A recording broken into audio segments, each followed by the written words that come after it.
Мынаның бәрі бұрын халықтың шаппасы. Елдер осы жерде чөп жабатын.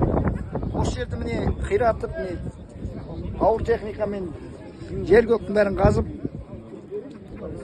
енді ауылымызға көп залал келтіріп жатыр. Енді біз ауыл фабрика салуға қарсымыз, кетсін бұл жерден. Қандай зияны бар? Енді сианитпен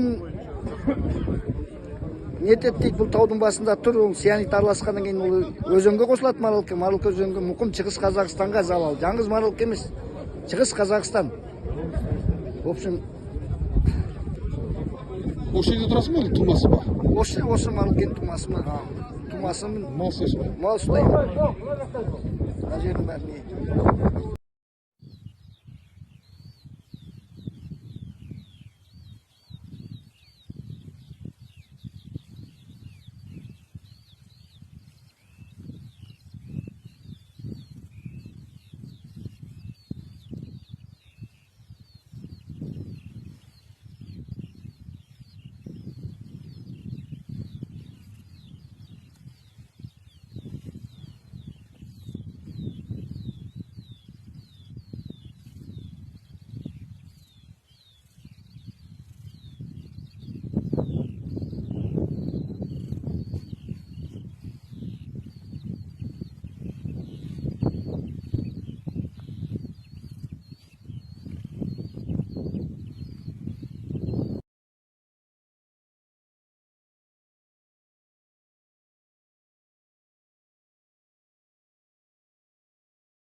Мынау жаңағы өсімдік деп жатырсыздар, дұрыс, оның барлығы сол қанша зиян келеді, оның барлығын заң жүзінде инвесторлар жан-жақты тексеріп, қанша зиян, оның барлығы ақшасын төлеткізеді. Оның барлығы тексеріледі.